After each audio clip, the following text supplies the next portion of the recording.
We all have our favorite Pokemon choices, right? But the meta doesn't allow us to make use of those Pokemons because they might be really low in the meta right now. In this video, I'll be showing you guys how you can do well with any Pokemon. How?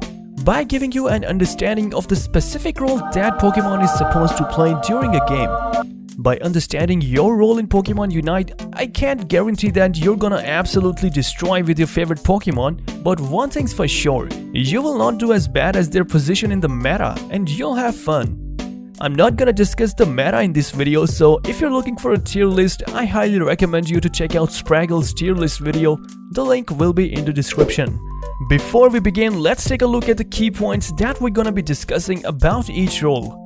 Pokemons falling under that role, their strength, their weakness, recommended lane or lanes for those Pokemons, their speciality, battle item, a must-have held item, and lastly, the playing style. So without any further ado, let's begin.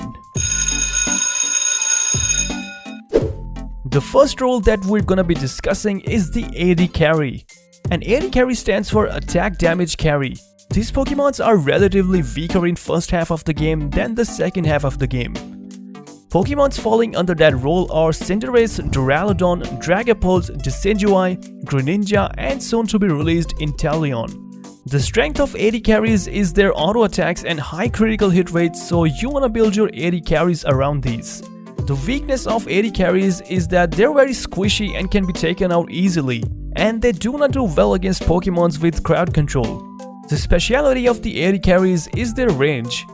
AD carries have possibly the highest range amongst all the other roles. You can stay at a distance with these Pokemons while continuously doing damage with either your moves or your basic attacks. So what's the recommended lane for these guys? As mentioned before, these Pokemons are not really strong in the early game, so the best lane is probably the jungle to get higher level as fast as possible. But if you have a good partner with you, you can take these Pokemons to the top lane as well, as they can do well to secure the farm with their range. Just make sure you have someone with you who's got your back. You have two options between Eject Button and Axe Attack as the battle item. My recommendation is definitely an Eject Button as it provides you with mobility and can help you survive in so many different situations. But if you choose Violence, you can never go wrong with an Axe Attack as it provides you with extra attack and extra attack speed that can absolutely shred your opponent, so it all comes down to personal preference, whether you want extra offense or the ability to position yourself on the map. A must-have held item. Since your biggest weapon is your auto attacks, then you must have Muscle Band and Rapid Fire Scarf. The playing style. Keep yourself at a distance. Don't get too close to your opponents, especially against melee attackers, as they can take you down easily. Keeping yourself at a safe distance during team fights is the key to play with the AD carries. Next up, we have MAGE. Mages in Pokemon Unite are your ranged special attackers. Pokemons falling under their role are Chandelure, Cramorant, Delphox, Espeon, Gardevoir, Glaceon, Mew, Ninetales, Pikachu, Sylveon, and Venusaur. Their strength is their moves, and their weakness is that they're very squishy. You should take your mages to either the top or the bottom path. The speciality about the mages is that your moves do burst damage and they have incredible crowd control. Your battle item choice here is same as AD carries, a personal choice between Eject Button or Axe Attack. A must-have held item for your mages is Slick Spoon and Choice Specs, as the combo of these two items make your damage burst even more. The playing style. Since you're squishy, you want to keep yourself at a distance during team fights, but since you can stun and hinder your opponents, which can give you a chance to either take down your opponents or run away from tight situations, you can try to get involved more at times. Next up, we have the Assassin. These guys are your sneaky characters lurking around in the shadows, ready to take your cell when you're on low HP.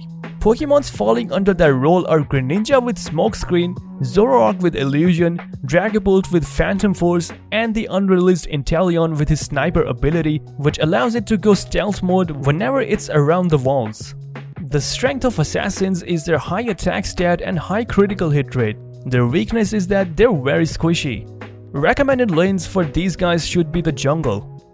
Their speciality is their stealth. These guys can sneak up on opponents or get out of tight situations using their moves or abilities. Battle items you should be running with these guys is eject button or X attack, but for Zoroark I would say full heal is a must. A must-have held item, attack weight. Why? Because you already have a great attack stat, so why not boost it with an attack weight? Normally stacking is difficult to do, but since these guys have their stealth and sneaky capabilities, it shouldn't be much of a problem and the benefit is huge. If you're skeptical when it comes to stacking, other must-have item choices include a muscle band and a scope lens. The playing style. Your job as an assassin is to not initiate any fight unless you're certain you can win or at least survive that battle. Stay in the shadows with your ability and striking to get the last hits or doing damage from a safe distance or getting away after doing damage is your key to play the assassin role. Your main targets should always be those squishy sweepers like the AD carries or the mages. Next up we have the all-rounders. All-rounders, as the name suggests, are your all-round Pokemons with balanced stats. Pokemons falling under their role are Aegislash, Buzzwole, Charizard, Dragonite, Garchomp, Lucario, Machamp, Scizor, Serena, Tyranitar, Urshifu and Zacian. Their strength is their ability to brawl and doing great physical damage with good defensive stats and endurance. Every all-rounder is a melee except for Dragonite, who doesn't really have a lot of range too.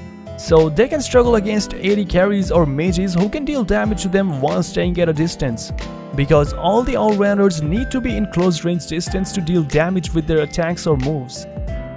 When you're constantly taking damage and not doing any damage, it could be really problematic, especially in solo queue where you don't have much of a communication. Recommended lane. You can take an all-rounder to the jungle since most of the all-rounders need to be at higher level to fully unlock their abilities. But if someone else wants a jungle with a Pokemon who needs the jungle more, just choose the bottom lane as it's recommended for melee Pokemons. Their speciality is their versatility. All-rounders can fill up any missing role in the squad. They can be offensive with their attacks or defensive with their good defense. They can be tanky at times and still provide high damage potentials. The Dragon Dance and Hyper Beam build of Dragonite actually works like an AD carry with the advantage of having well-rounded stats. And at the same time, the Outrage build turns Dragonite into a melee brawler, so you got a lot of versatility with these all-rounders. My recommendation for the battle item for any all-rounder is X-Speed. As I mentioned, you can really struggle against any Pokemon who can do damage while staying at a safe distance. So you need an item that can help you catch up to them and obliterate them. A must-have held item is Razor Claw for sure. Because since you're a melee, you need something that can slow down your enemies so you can do as much damage as possible. And Razor Claw is just an item made in heavens just for melee Pokemons. The playing style of all the all-rounders vary depending on the situation of the match. Your role is to fulfill any missing role in the squad. For example, if your defender is dead and on a cooldown for respawn or somewhere else for some reason, you should be there to defend your goal zone. You can tank enemy hits, you can do incredible damage. You can really be a problem for squishy mons in the opposition, so do whatever you can to help out your team as much as possible. Next up we have the Tarzans, aka the junglers. In Pokemon Unite, anyone can jungle, even a defender or a supporter, but they shouldn't. Some attackers can really get benefits from jungling, but the jungle is especially for the speedsters because they can clear it fast and be there for teamfights in a flash. That's why they get the most value from jungling. Pokemons falling under their role are Absol, Dodrio, Gengar, Talonflame, Zeraora, Zoroark, Leafeon and Scyther. Their strength is their mobility and burst damage and the ability to survive in tight or fatal situations. Their weakness is being squishy and having a lack of range. The recommended lane for them is obviously the jungle. Their speciality is that they have the highest mobility in Pokemon Unite, and unlike any other Pokemon, they can quickly clear the jungle and reach at objective teamfights and get back to jungling again once that's done. That helps them to stay at a higher superior level, which gives them the edge and incredible value not only in the final stretch of the game but throughout the game. The battle item choice for your junglers is Full Heal for teamfights and Fluffy Tail if your main goal is clearing the jungle. A must-have held item is Razor Claw since all the junglers are attack-based melee except for Gengar, so you can do the classic combo of special attackers with the Choice Specs and Slick Spoon. The playing style. Right after you clear your jungle, head to either of the lane that you wanna gank. Hide in a bush if your opponents are leaving their goalposts and wait for the first swarm of Altaria to appear at 850 mark. And if the opponents are charging on your teammates, then help them out. Clear out the Altaria swarm and head back to the jungle. Your main goal is to farm as much as possible, so as soon as your farm respawns, get back to your jungle to farm again. Do not overcommit yourself to the enemy goalpost or to the objectives even after winning them over. Once an objective is over, either you win it or lose it, just ignore it and start farming again. Next up, we have the tanks/disruptors. Pokemons falling under their role are Blastoise, Crustle, Goodra, Lapras, Mamoswine, Slowbro, Snorlax, Trevenant, and Umbreon. Their strength is their high defense, and their weakness is… this might sound crazy, but defenders honestly don't have any weakness. They're just incredibly strong defensively and are almost impossible to take down by a single opponent. The only thing that could be close to a weakness to a defender is an AD carry. The recommended lanes for these guys are top or bottom lane. The special thing about tanks and disruptors is that they have incredibly high defense, and upon that they have capabilities to recover their HP, making them even more tankier.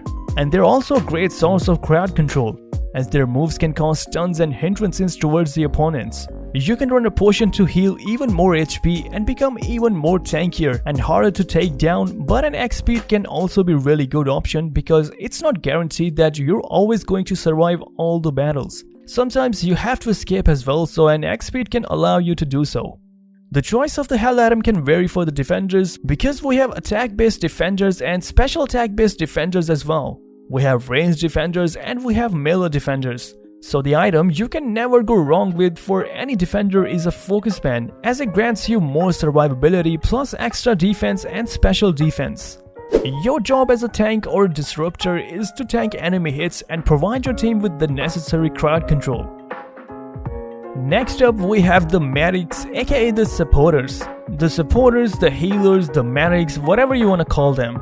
These guys are there to support your attack or help you survive during teamfights. They can heal you or buff you or provide crowd control, stunning the opponents. No matter what the supporters are doing, they're going to be very important difference between winning or losing teamfights.